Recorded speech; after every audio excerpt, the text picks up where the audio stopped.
We're live. Hi everyone, welcome back from spring break. Yeah. We hope you guys had a great spring break. Weather was good, right? Yeah, are you refreshed and suntanned? And ready for, what is it, last 4 weeks? 4 weeks, I think, yeah. Almost Man, there. I'm ready. You make it through spring. I feel like spring is like the long It is, yeah. trudge. You only get the one break. Really. Well, there's like Mardi Gras Day, which really doesn't count. No. Because you have to go the day before and then you come the day after, and that's like, that's fake. That's What's a fake the point? break. Yeah. Yeah. So spring break. So we're back.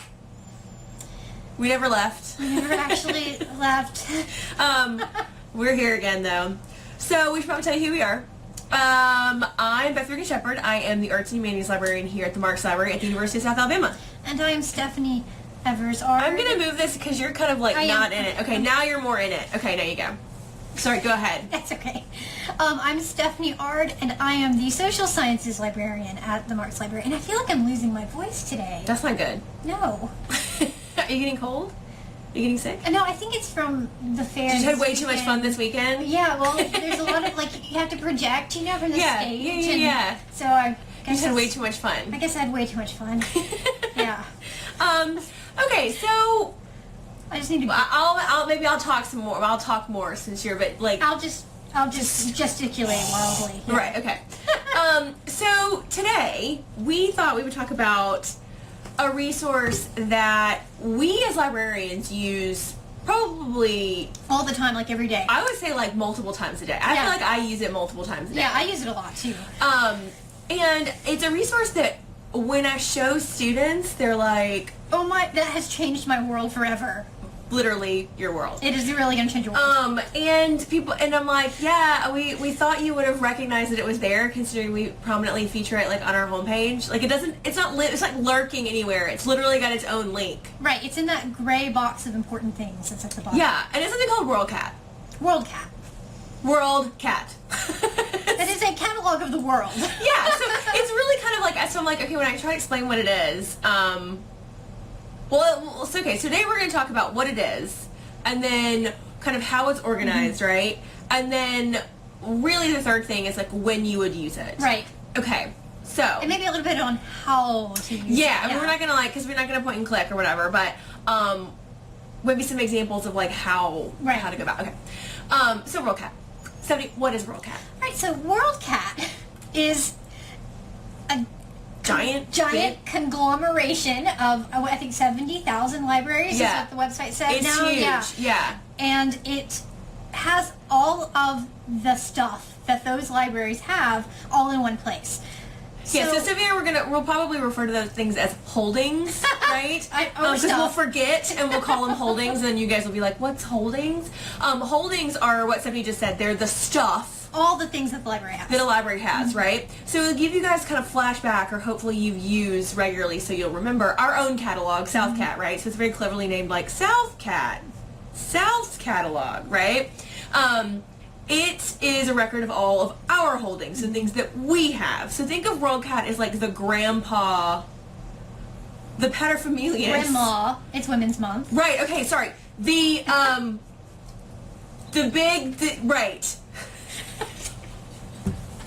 Grandma! The mothership. The mothership of all catalogs, right? So it's got our catalog in it, but it's also got Alabama's catalog, its holdings, UAB, Harvard, 70,000 libraries. So pretty much any library. Yeah, and the big ones too, any library that has, any academic library, is going to have their records in WorldCat for lots of reasons. But, so that's what's in it. So it's big. It's really, really big. And that means you can find pretty much anything ever in it. Yeah. And so so that's kind of what it is. So it's really big, which means that the way it's organized is pretty important, right? Right. So how's it organized, Beth? So lots of different ways. So it's very similar, kind of like our catalog. It's very similar to our catalog, and then it uses the same kind of organizational system that our catalog would do. But if you ever use WorldCat, you'll see that there are way more options or fields for searching that are in our catalog. So kind of our catalog are the typical ones. There's keyword, right, which is the default author, title, There's, I think, subject heading browse, and then subject heading. WorldCat has like 14 more options, I think, or maybe like 20 something options. A bunch, and then they get even more subdivided, right? So there's like title, phrase, all those things. So you can really search WorldCat in the same way you search our catalog, but you can search with greater detail. Yeah. Faceted Excellent searching. Library school. So yeah, okay, so but it's organized very, very similarly. I think a lot of students get overwhelmed because they see all those options and they're like, oh my god, what do some of these options mean? And some of those options are not relevant to you as a student. Yeah, you can just use the ones that you know how to use. Right, like ISSN you're never gonna play with. No. Or what is the ISSN is the journal one. You'll never, that's for the people in the back end of the library to use, right? You don't use those. So you can just keep using things like author, title, keyword, those kinds of things that you're used to using. Used to searching. And then also I think students get overwhelmed when they get the results back. Yeah, because it's gigantic. It includes 70,000 libraries. Imagine what that results list looks like. So kind of briefly, when you look at a result list in WorldCat, I always tell students to check out the tabs across the top first. Your first result will have like all things. So it'll be electronic versions, books, journals, anything matching, like let's say you did a keyword search, anything matching that keyword search will be there. But you can limit by item type across the top. Yeah, I think that's worth pointing out because it's going to include weird stuff too, like VHS tapes, things that any library might have that there's just no way they're going to be interested in using. Yeah, and also something that shows up a lot in WorldCat that students I think get confused is the archival record. Right. So a lot of archives, as you would imagine, again, it's 70,000 libraries and depositories have their records in WorldCat. So there may be like a unique item with like one holding and it's an archive, it's an archival record, and that will show up in WorldCat. Right. And again, you can see that across the top in the tab. So probably your best bet is to start with the book tab and then kind of see what's there based on that. That's what I would recommend, Yeah. It gets rid of a lot of that really weird stuff. Weird stuff. Also, because our own catalog, our records are in WorldCat, if you search WorldCat and see some things that we own, it will have a little indicator on the record. It's hideous green. It's like lime green. It's kind of this color, actually. It is, It's like a mix between those. It's got like a weird little lime green Greek building. Yeah, it does. It's got that little like symbol. Little Roman. But it means that we have that. So you'll see our own holdings mixed with other libraries' holdings in WorldCat. Okay, so importantly, if you want it to show you what we have, you have to access WorldCat through the USA Library, through the Marx Library website. Say it again. If you want to see what our holdings are, if you want to get that little Greek Roman icon, column icon with the lime green, you have to access it through the library website. Because anybody can go to WorldCat and search it, but if you want to be authenticated, see a previous episode. You have to go through our website. So go to the Marx Library website, look in that little gray box at the bottom, and you'll see WorldCat. Yeah. Okay. So we've talked a little bit about what it is, how it's organized, so very similar to what we do. But then let's talk a little bit about how we use it and how we encourage students to use it. Okay. So, do you want to start? Well, I think the first thing to remember for students is that our library does not have everything ever. I mean, we have a lot of stuff, but we don't have everything. So there's a pretty good chance that at some point in your academic career, you're going to encounter a research situation where you need something that we do not have.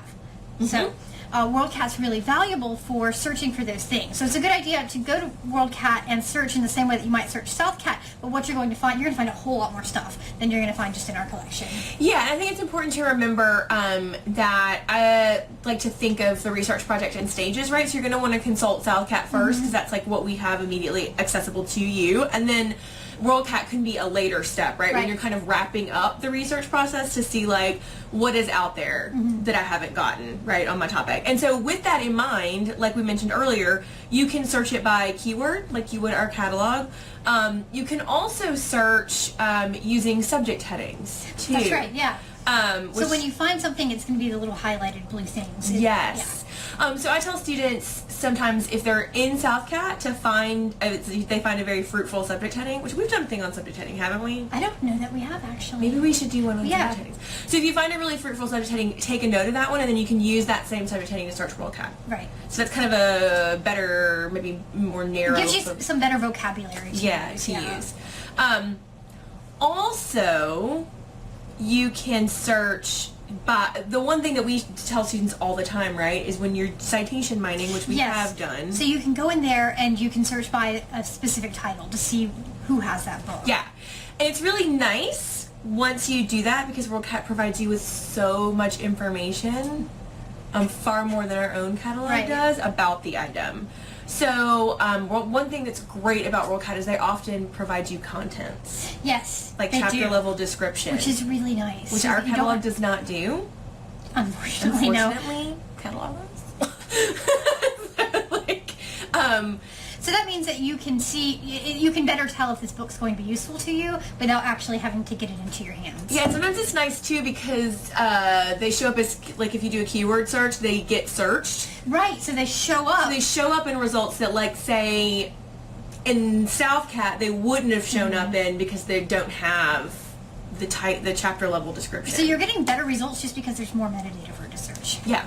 Ooh, metadata. Metadata. Data about data. Okay. Okay. WorldCat, another reason to go through the library's version of WorldCat is To make accessing these texts through Interlibrary Learn so much easier. yes. So we may try to make it as friendly as possible, both for you and our poor ILL staff who has to try to figure out your janky citations that don't make any sense. If you go through WorldCat, you can, in the little WorldCat record, there's a little thing that says request ILL. And you just clicks it. Log into your account and it automatically populates the form, which is so cool. Which is so nice. It feels very 21st century, although it's probably like 19th century. It fills in all the information for you, so you don't have to like author.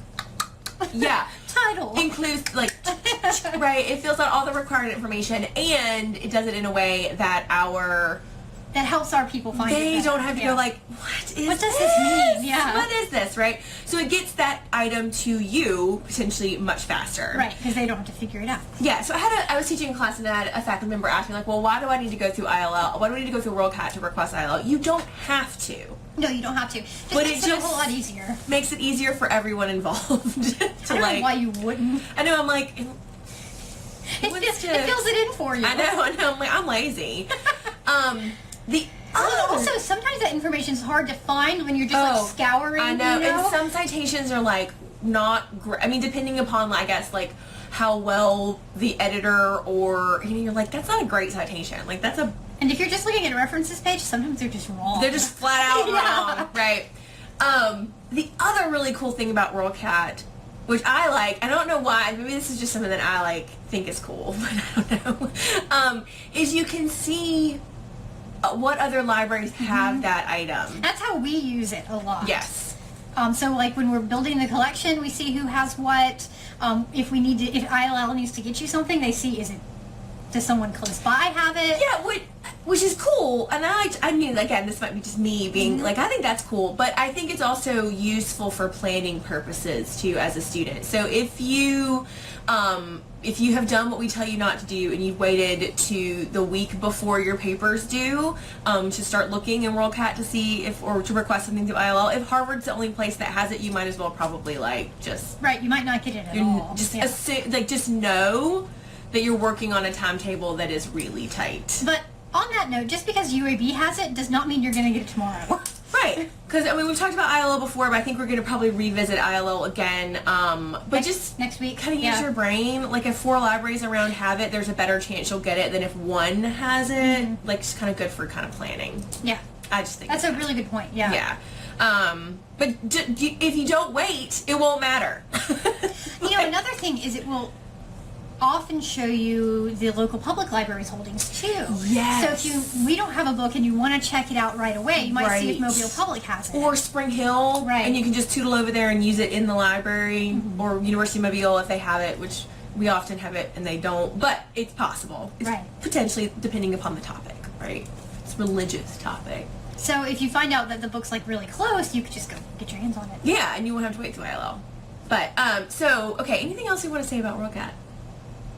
Don't be afraid to use it. It's amazing. It's really, really cool. It will make research so much better. It makes interlibrary loans so much easier. It will I think it kind of ameliorates some of that, some of that frustration when our collection doesn't have everything that you need. Right, and especially, like I mentioned, I kind of encourage students to use it as kind of a wrap-up. But that only works really if our collection is robust in the subject area. So I was just running into something the other day where a student is doing medieval Islam paper, like the medieval Islamic world and the medieval, 1600s, right? Yeah, so 16th century, right?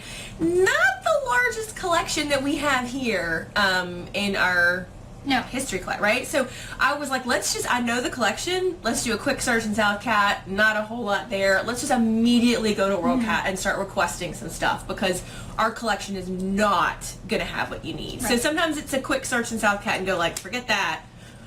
Let's move on to the big guns. Yeah, let's go see what Columbia's got. So just it kind of depends on how well-rounded our collection is in some areas.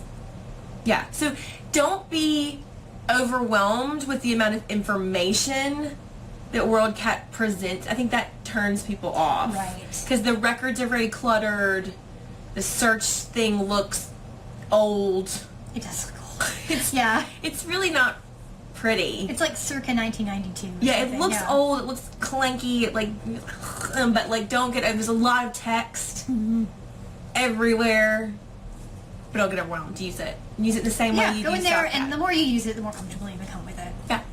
And if you have any questions about WorldCat at all the librarians here are well versed in using WorldCat. Like we said, we use it probably several times a day. 3 or 4 times a day for stuff. So if you have any questions, don't hesitate to reach out. Yeah, let us know. We'll be happy to help you out. We'll be happy to help you out, just like that. Okay. All right. Well, we're at time. It's perfect. So we have discussed everything you can possibly do with WorldCat. Oh yeah, in 12 minutes. Okay, when you go to it, you'll see what we mean. Yeah.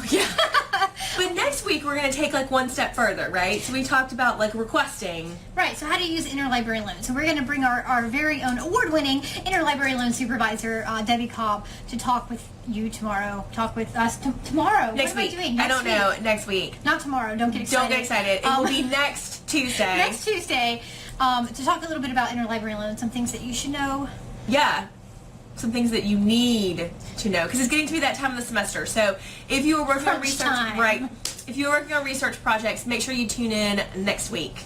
Okay. All right. So make sure that you follow us on all of your social media. You're already on Instagram. Make your friends follow us too. P.S. That thing that you made for WorldCat today was the cutest thing ever. I don't know if you guys saw it, but I did the OCLC logo, and I was like, this is so boring. No. And I was like, that's the best thing I've ever seen. And I'm like, we can interpret this literally. I was like, come on. Well, okay, so if you haven't seen it, look up when you get done with it.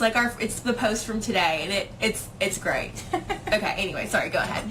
We are also on Facebook and Twitter, and all previous episodes of Marx Library Live can be found on YouTube. Yeah. So if you're starting a research project right now, go back and for sure watch the last 3 weeks of lives, right? Right. We worked started at the very beginning of a research project, and we're kind of ticking our way through. So go back and look at those last ones. And if you have any questions, send us a message or comment on the video. Yeah, if you have any suggestions for stuff you want us to cover, let us know too. Okay.